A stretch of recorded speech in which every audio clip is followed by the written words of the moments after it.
पण हे सर्व इफेक्ट तो एकटा असेल तरच की त्याच्याबरोबर कोणी नाही, एकटा राहिला तर जास्त प्रॉमिनंट राहील. बाकी राहिलं तर मग त्यांच्या तर असोसिएशननी जे गोष्टी घडणार आहेत त्या तर घडतीलच. So Rahu in Artha Trikona is far better than any other place, and among all the 3 Artha Trikona houses, 10th house, and among all the Rashi which I wanted to highlight is that अर्थ हे नसलेले नक्षत्र समजा सापडलं तर अर्थ त्रिकोणातील राहू will fetch good results. आणि नक्षत्र आलं की राशी आलं लक्षात. त्याच्यामुळे तो मेषेला राहून अश्विनीला एवढे रिझल्ट देणार नाही अर्थ त्रिकोणात, पण भरणीला जास्त. आणि भरणी अर्थ त्रिकोण लाईक अर्थ आहे, बट अश्विनी धर्म आहे. So that you should keep in mind. राहू सोबत आपण ठरवलं की चंद्र आणि सूर्य त्याचा कॉम्बिनेट त्याला अंधार रोखायला जातो, म्हणजे त्याचा उद्देश तर स्पष्ट आहे. तसं सूर्य आणि चंद्र या दोघांपैकी कोणामध्ये एखादा बदला बरोबर असोसिएशनमध्ये असेल त्याची शक्ती त्याचा पूर्ण ताकद त्या सूर्याला थांबवण्यातच लागलेली आहे.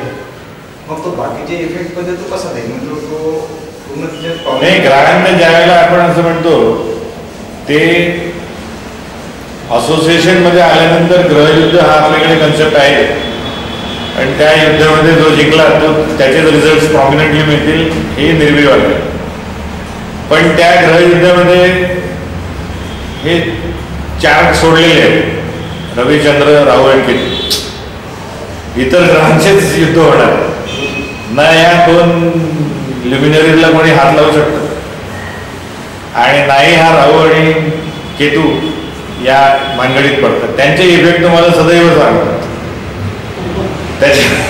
त्यांच्यावर युद्धाचा परिणाम नाही होत.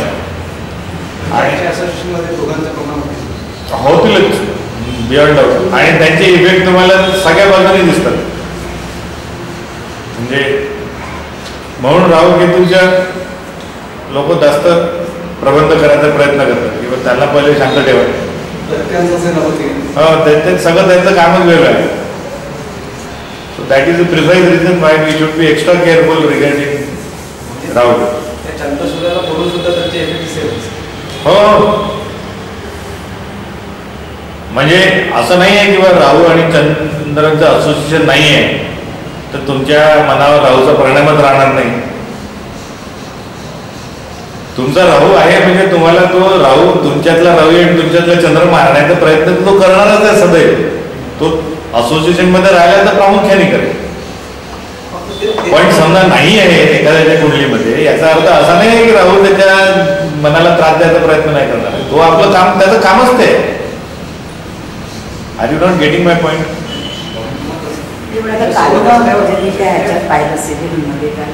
सिरियल महादेवांच्या समुद्र मंथनात की विष्णूंनी त्याचा वध केला रावणाचा.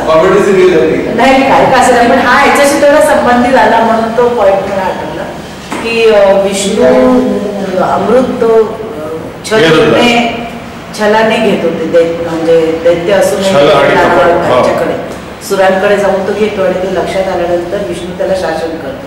पण जेव्हा विष्णूला माहिती असते की आता याने अमृत तर घेतलेलं आहे, म्हणजे आपण जरी त्याला शिक्षा केली किंवा मारलं तरी तो जिवंत राहणार आहे, पण ही तक्रार सूर्य आणि चंद्राने केलेली असते, म्हणून त्याला हेही दिलं जातं की ह्या दोघांना तू जिवंत तर राहू, तुला लोक मानतीलही, पण ह्या दोघांना त्यापासून सुटका नाही, ह्या दोघांना तू ग्रहण करतच राहशील.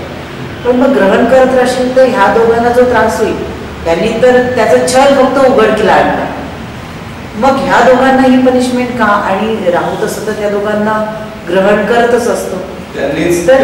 विष्णूला हो ना, पण मला तेच विचारायचं होतं की राहूला अभय दिलं, अमृत सेवन तर केलंच होतं, पण त्याचा छेद तर केलाच विष्णूने, हे माहीत असू नये. कारण त्याला पूर्ण म्हणजे त्याला काय म्हणतात ॲक्च्युली काय आहे की राहुल इज करप्शन बेसिक. तुम्ही हे लक्षात ठेवा. संक्रमित जमात तयार करणं इज व्हॉट इज. आता त्याने काय केलं की बा तो अमृत घेऊन समजा एकाच बॉडीमध्ये राहिला then he will be considered as पवित्र without any corruption.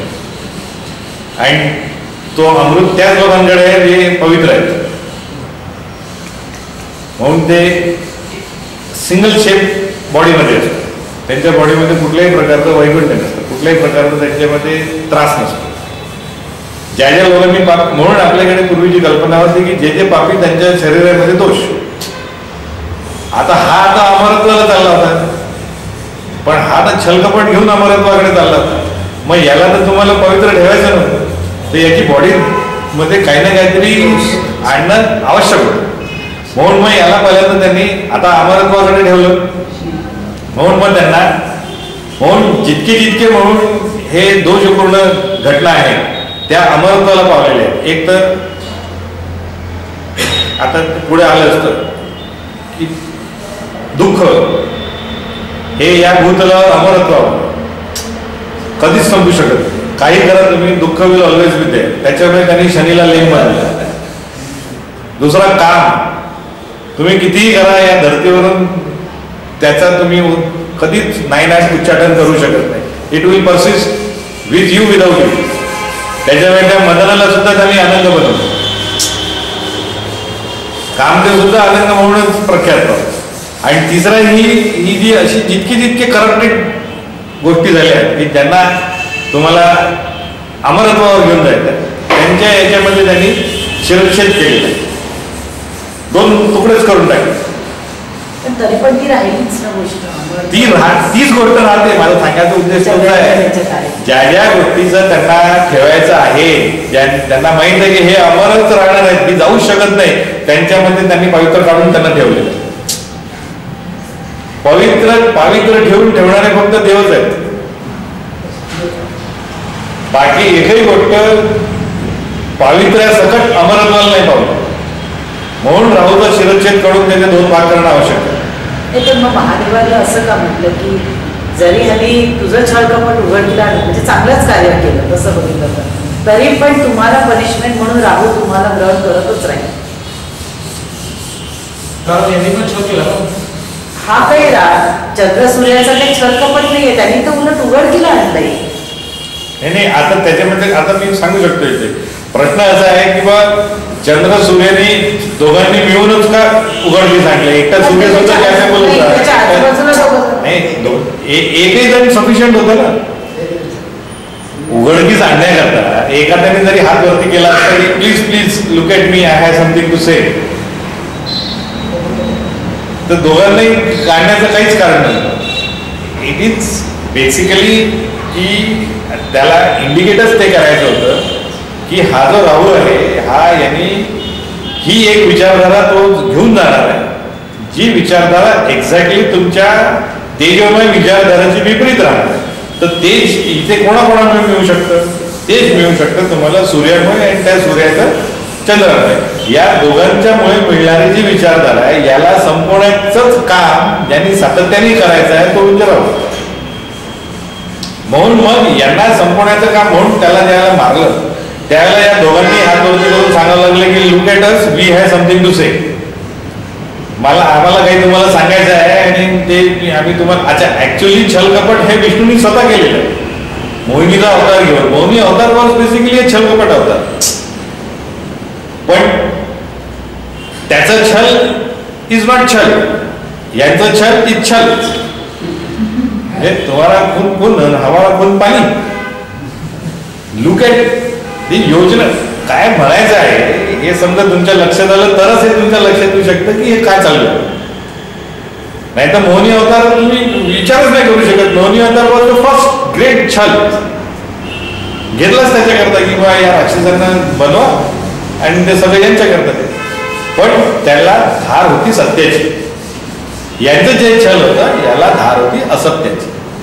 ज्या ज्या छल कपटला असत्याची धार म्हणजे तो सूर्य आणि चंद्राच्या विपरीत चालला.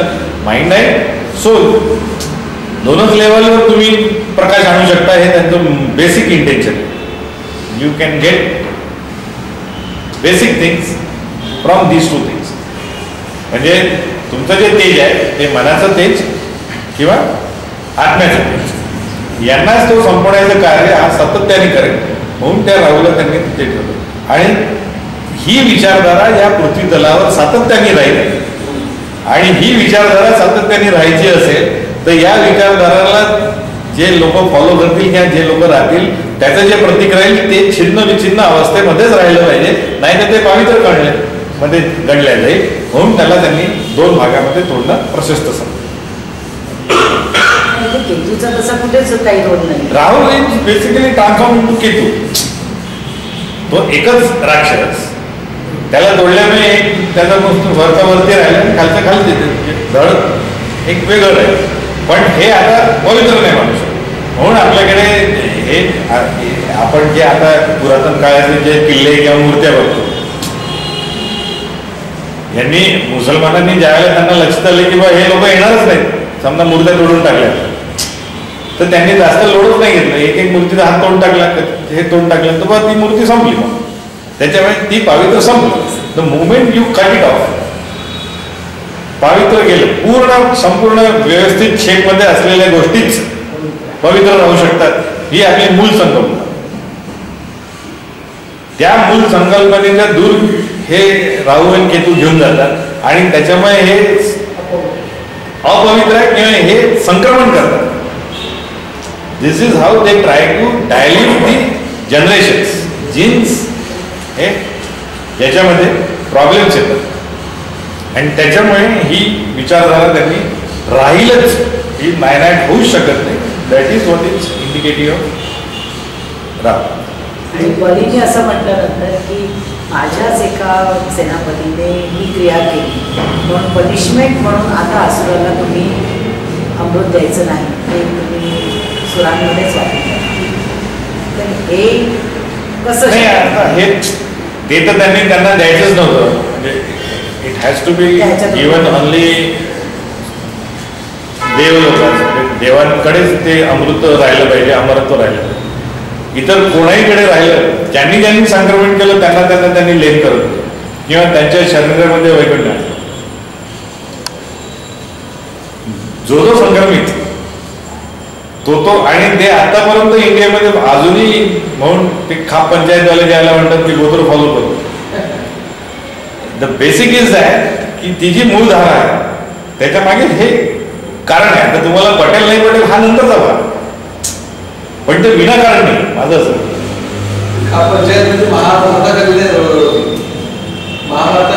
महाराष्ट्रात तेव्हापासून त्यांनी कन्सेप्ट फॉलो त्याच याच्यामध्ये की बा आमच्या क्लॅनला डायल्यूट नका. आमच्याकडे जे पावित्र्य आहे ते रक्ताचं पावित्र्य आणि त्या रक्ताच्या पावित्र्याला आम्हाला जपायचं, ती जबाबदारी आमच्याकडे. तर त्यांनी सिस्टीम फॉलो केली आणि त्याच्या हिशोबाने तुम्हाला असं दिसत आहे किंवा चालू आहे. तसंच प्रत्येक रिजन मध्ये आपल्याकडे गोत्र तर नाही. This is how we maintain it. People try to dilute it, they will immediately be clubbed as what Rao. And that is the precise reason why we qualify Muslims and Christians as Raut, because they don't follow this basic of like what we consider as purity of blood, which is a very basic of our own religion. कि तुम्हाला that is a must. You cannot dilute it. आपण तो म्हणजे we were custodian of that. त्यांनी तर आपण आतापर्यंत जातो. आता लोक सगळं करायला लागले तिकडे गेल्याने, म्हणजे सगळं संक्रमण झालं ना. 7-8 पिढ्या झाल्या ना, आता कुठे गोत्र बांधतात असं होतं. नाही, जे ज्यांनी जशा प्रकारे गोत्र लावून दिले तिथे त्यांनी पाहायला पाहिजे. हे आपल्या धर्माचं मुख्य वचन आहे. कारण आपल्याकडे रक्ताचं पावित्र्य हे बेसिक पावित्र्य सापडलेलं आहे. रक्त इज कन्सिडर द मोस्ट पुण्यवान एलिमेंट इन युअर बॉडी.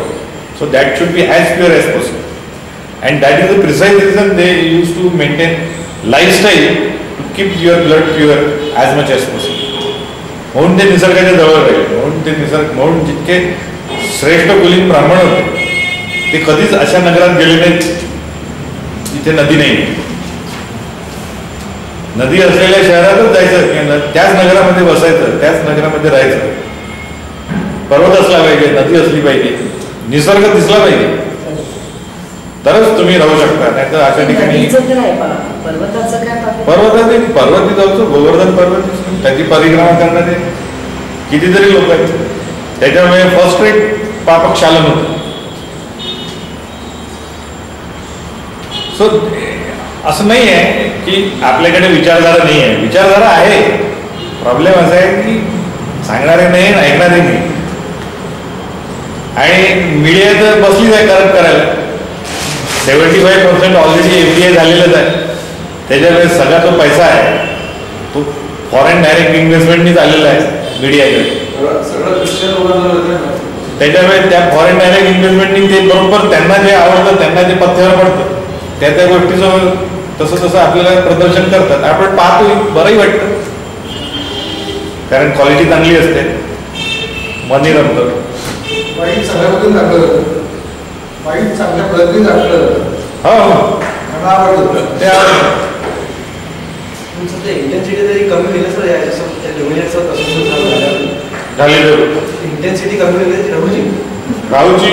पण त्याचे खर्च सगळं तिकडेच झालेलं मला तेच to certain extent, but not to the full extent. 100 असेल तर 50 होईल असं मला म्हणतो. नाही 50 नाही, 80. 80 फक्त विषय पण कसं करतो. हो हो दाखवतो. मोक्ष त्रिकोण नाही, काम त्रिकोण नंतर काम त्रिकोणामध्ये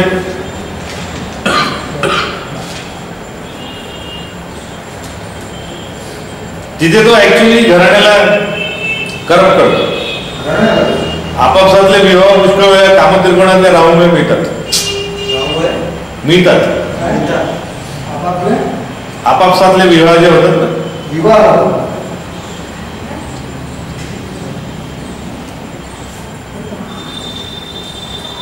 मामाच्या मुलीशी, मावशीच्या मुलीशी, नात्या गोत्यातलेच जे विवाह होतात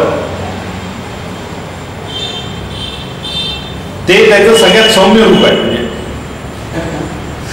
माझ्या दृष्टीने राहूच हा कामत्रिकोणातल्या राहूचं आपापसातले विवाह आहे त्याचं सगळ्यात सौम्य आणि माझ्या मते मान्यताप्राप्त रूप आहे. तसं समजा नाही झालं तर they have a very fantastic way of having their sexual life which may not be good for spouse.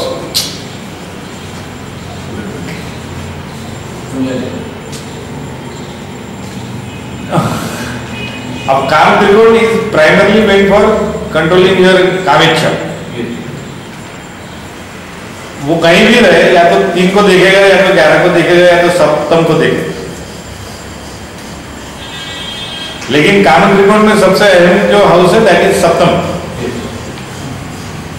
तो ये जो सप्तम वाला जो भाग है, इसके संदर्भ में अगर उसने करप्शन किया है, इसके संदर्भ में उसने अगर मैनिफेस्टेशन किया है, तो वो सबसे मान्यता प्राप्त होगा.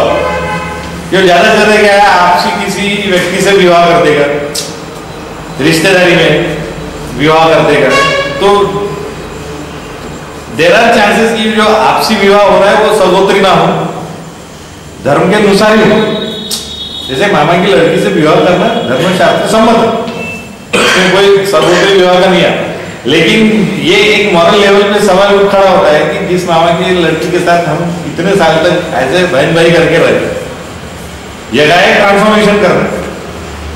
सो ये मॉरल लेवल पे एक नया आयाम, ट्विस्ट आ जाता है.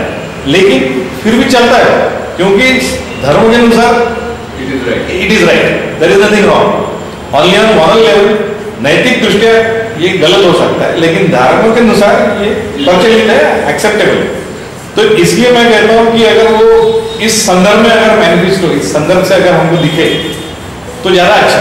ये सौम्य रूप, ये काम त्रिकोण में राहु का रहना और उस व्यक्ति का आपसी संदर्भ में किसी से विवाह हो जाना, ये मेरे विचार में सबसे अच्छा है. लेकिन काम त्रिकोण में राहु है और उसमें विवाह उसमें आपसी में नहीं किया है तो अपना काम तो करेगा ही। तो कामेच्छा के बारे में उसके कुछ लेयर्स रह सकते, भ्रष्टाचार हो सकता है, तो then there is a problem to the married life, then there is a problem to the spouse. This is what I wanted to hit up. And when I say spouse it is by direction. अगर लड़के की इसमें तो लड़के को समस्या हो सकती है, और लड़के में है तो लड़की को समस्या हो सकती है।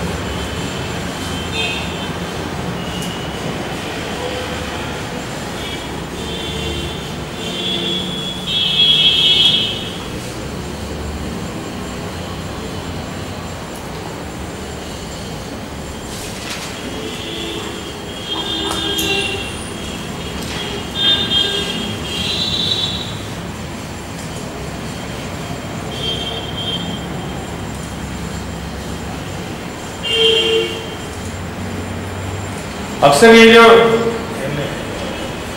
खासकर कला के क्षेत्र में जो लोग रहते हैं उनके साथ अगर ये काम त्रिकोण का राहु मिल जाए तो बंधन मुक्त तरीके से जीवन बिताया जा सकता है। हाँ, हर प्रकार की फिर उसमें आ सकता है।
So they have a very typical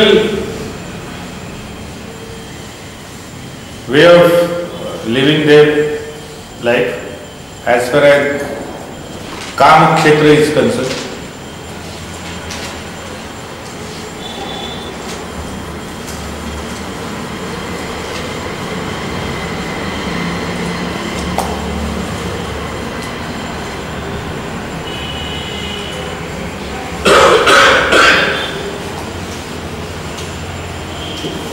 Normally they try to cross layers regarding to their sexual life. They may not marry at all. So they may be living alone.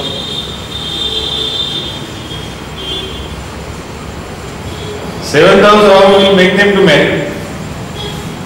11th and 3rd may not.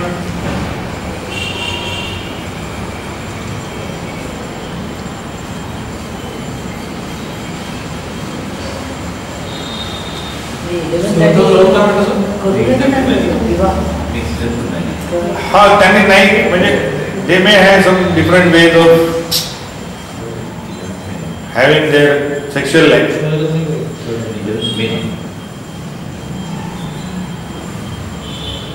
Third is actually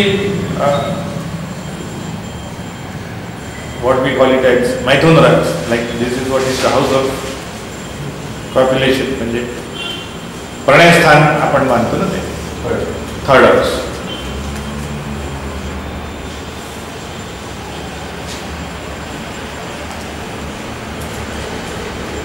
So I usually say, like when I see a chart with third house Rahu, ask that person to get married as soon as possible. More you delay, more they will find their own ways of having pranay, which may not be conventional. So, best advice as an astrologer to such kind of people would be, don't wait. Even if you have some different plans, deviate it and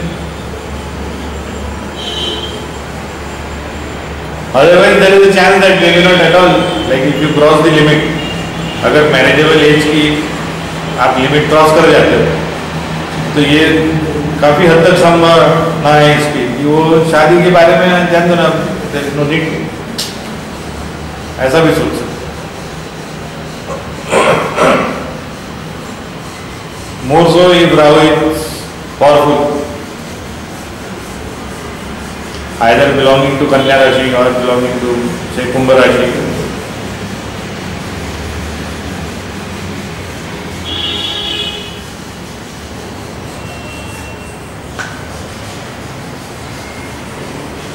So धन लगने वालों के लिए that is always a concern because third house becomes Kumbha lorded by Rahu. So I am always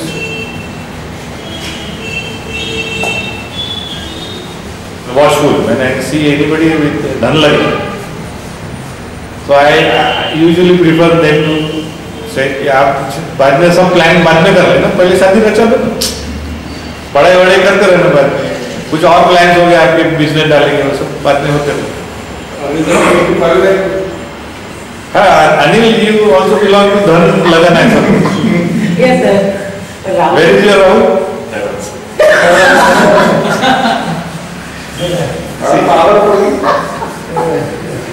सांगितलं होतं त्याचं third Rahul.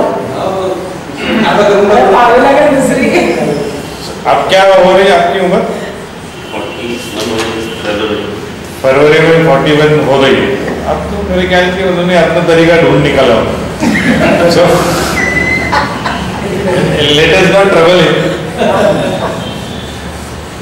And this is a typical, like astrology usually never fails. Astrologer only. शास्त्र नहीं गलत होता, शास्त्र देखता हो सकता है। तो काम त्रिकोण समझ में आएगा। 11th में I usually say कि ये if they are not getting carried away by specific thought process, किसी भी विचारधारा में इनको don't allow them to entangle, because that will then be not allowing them to get into sexual part of their life. And Kama is not only sexual aspect of life, it is also more or less related to your productivity. How productive are you? उस वजह से in लोगों के बारे में, क्योंकि because it gives you a 5th aspect on 7th house and 9th aspect on 3rd house, तो किसी न किसी प्रकार से ये डाइल्यूशन लाने की कोशिश करते हैं। विवाह के संदर्भ में इनके कुछ स्पेसिफिक ओपिनियंस रहते हैं, ऐसा नहीं करेंगे, वैसा नहीं करेंगे, इस प्रकार से जाएंगे। सो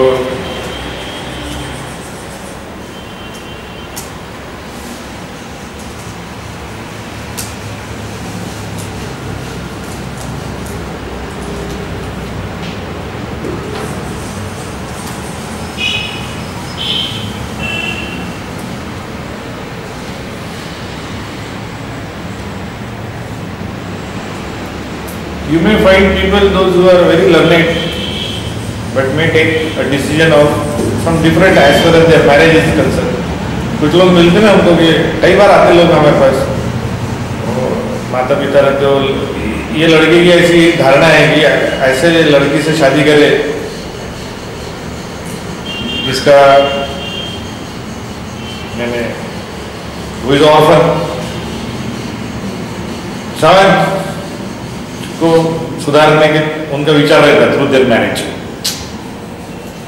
तो ऐसे किसी अनाथ लड़की से विवाह करने की इच्छा होती है, तो they get into that, but और they try to get it into intercaste of highest nature, या जिसके कास्ट के बारे में कुछ आता पता नहीं है, जिसके माता पिता कुछ ऐसा कुछ। तो जो विवाह की मेन मान्यता है कि the family should be known, everything should be pure, बारे में बाकी कहीं भी हम जान देखे नहीं देखे, विवाह के संदर्भ में लोग अक्सर देखते, मतलब at least in India. So there they will try to cross the border and they will say कि नहीं क्या है, ट्राई टू गो. ऐसा इस प्रकार की विचारधारा इनकी रह सकती है. ऐसे लोग मिलते तो IUGBC है, राहु का कुछ संदर्भ आ रहा है कि काम त्रिकोण से तो मिल जाता है. हाँ 11th हाउस लॉर्ड से कई बार मिल जाता है. तो कुछ ना कुछ संदर्भ.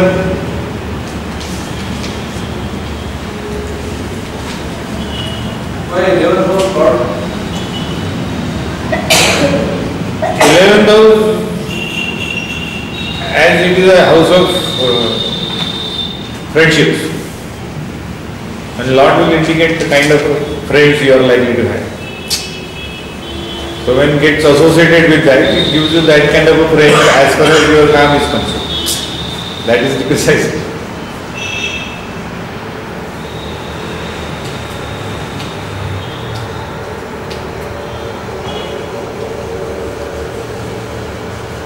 अभी आप चलिए आराम 4th, 8th and 12th. सुख.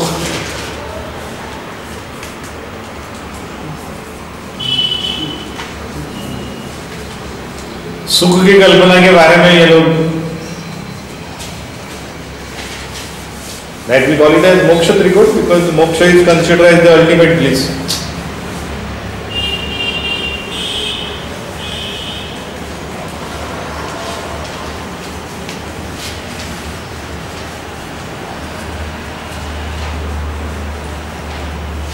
तो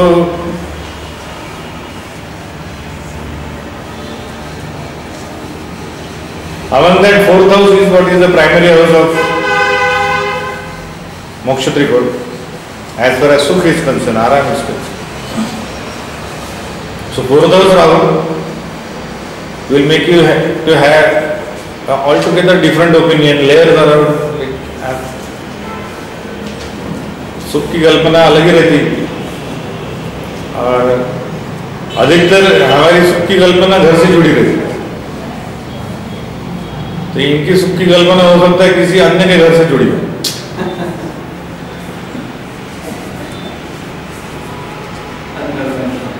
हाँ, yeah, they prefer to stay at hotel and they will say yes, I'm more comfortable. They may ask you question, यार 5:30 हो रहे घर में क्यों जाना है, जान पे आ रहा है यार, अब घर जाना पड़ेगा. ये इस प्रकार की जो बातें करते हो, they are afraid of going at home. So these are typical 4th house Rahu, like आराम की संकल्पना इनकी. And because they will have the 5th house aspect on 12th and 9th house aspect on 8th.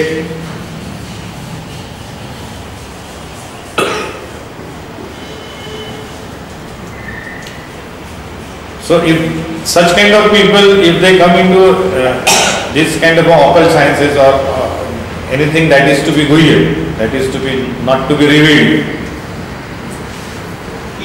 so Rahu will make them to reveal. Rahu will make them to compartmentalize, make the things, उसमें से कुछ ऐसा classification करेंगे, कुछ बताने की कोशिश करेंगे. So 4th house राहु में से अगर कोई तांत्रिक बनता है, 4th house राहु में से कोई ज्योतिष बनता है, 4th house राहु से कोई ये रेकी शेकी ऐसा कुछ करता है, तो ये पक्का कुछ ना कुछ ऐसा निकालने की कोशिश करेंगे कि जो अलग हो, उसमें से निकालने की कोशिश. More or less same effect will be seen when it is in moksha trikot, but more prominently when it gets into what 4th house.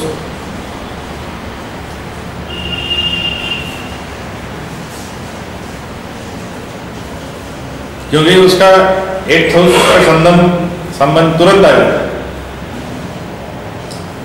Either it will dilute कि कुछ भी करो कुछ नहीं है, तंत्र विद्या वगैरह कुछ नहीं है, मैंने सब किया है, may not know. अर्थ है ना, मतलब नक्षत्र घेतात मैं घेऊ शकतात. आलं लक्षात. बाकीच्या त्रिकोणातील कामं करतात अर्ध त्रिकोणामध्ये तर काम करतोच. त्रिकोणात आहे आणि नाही धर्म त्रिकोणात आहे तो आता नक्षत्र धर्म त्रिकोणामध्ये अर्ध आयनामध्ये सापडला तरी तो अर्थार्जन करेल. पुरोहित वगैरे करून तो पैसे 100%.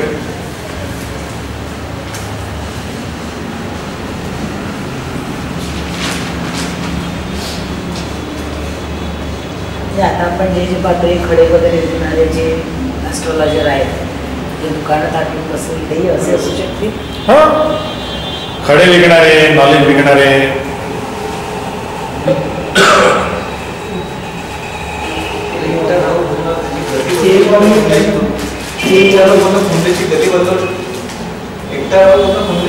हो 100%. म्हणून तर राहू इज सेपरेट एंटिटी. बाकीचे ग्रह मिळून येण्याकरता एकटा त्याचं काम म्हणून तुझं ग्रह असून नसून आहे ना, नाही आहे तरी आहे. सगळ्या माणसातला अधिक माणूस सगळ्यात डेंजरस आहे ना, त्याची सेवा वेगळी करायला. राहू तर बघावं बाबा, त्याच्याशिवाय तुम्ही काहीच नाही करू शकता. राहू कुठे याच्यावर तुमचा खेळ आहे. त्याचं नाव काय राहू दे. आलं लक्षात. So let us disperse.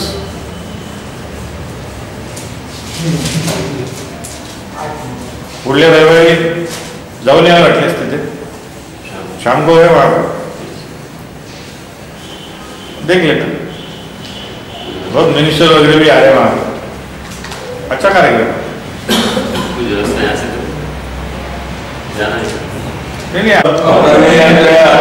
निर्मल ज्ञानमूर्ते मनोगीराय श्री दक्षिणामूर्तये नमः. ज्ञानानंदमयं देवं निर्मल स्फटिकाकृतिं आधारं सर्वविद्यानां हयग्रीवम् उपास्महे. शांति शांति. गुन्हेगारी जमातीसारखे आहात असं ठरवलं. या कायद्यात गुन्हेगारी जमा हा शब्द वापरलेला नाही, पण ज्या अर्थी तुम्हाला मिळालेलं जात प्रमाणपत्र हे तपासून घ्यावं लागतं, त्या अर्थी ते जात प्रमाणपत्र खोटं असलं आणि असलं पाहिजे हे महाराष्ट्र समजण्याच्या आधी सुप्रीम कोर्ट की हे लोक फ्रॉड करतात तेव्हा कास्ट सर्टिफिकेट तपासलं पाहिजे. आणि त्याच्या आधी 1980 मध्ये 80च्या जवळपास 78 मध्ये महाराष्ट्र गव्हर्नमेंटने गुप्तपणे स्क्रुटिनी कमिटी तयार केली होती आपल्या क्रमांकाचं. त्यात असं म्हटलेलं आहे की कोणीही सक्षम माणसाने जर एखादं प्रमाणपत्र न्यायालयाने मानावं लागतं सरस्वत आहे म्हणून शासनाच्या सरकारने दिलेलं प्रमाणपत्र खरं आहे की खोटं आहे. आणि माधुरी पाटील मध्ये सर्वोच्च न्यायालयाच्या 2 न्यायमूर्तींनी सांगितलं की कमिटीकडे द्यावं त्यासाठी आपण अर्ज करावा, म्हणजे तुम्ही गुन्हेगार आहात. तुम्हाला मिळालेलं प्रमाणपत्र हे खोटं असू शकतं. ज्या प्रमाणपत्र म्हणजे मागासल्या लोकांचं प्रमाणपत्र खोटं. हा आमचा तिसरा या मेळाव्याला 200 मुलं उपस्थित होते आणि 1500 हक्काबांधव उपस्थित होते. या 3 वर्षाच्या कालावधीमध्ये 600 लग्न आमचे मॅरेज केलेली आहे. माझी डब्ल्यू हलभाषाची माझी वेबसाईट आहे. आम्ही दरवर्षी मॅगझिन पण काढतो, रंगीत मॅगझिन काढतो. आणि माझा असा उद्देश आहे की हलबा समाजाच्या कोणत्याही मुलामुलीचे लग्न लवकरात लवकर व्हावे, आईवडिलांचा मुलगा मुलगी शोधण्यावर त्रास वाचावा आणि मुला मुली दिवस सुखमय जावे एवढीच अपेक्षा हलबा बंधन करतो. अमोल भैया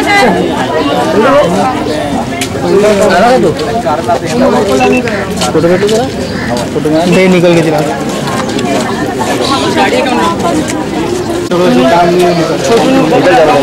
पब्लिक को निकाल दो.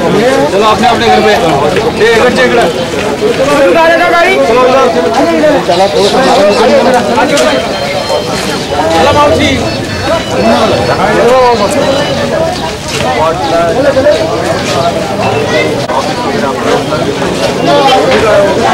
गाड़ी का नंबर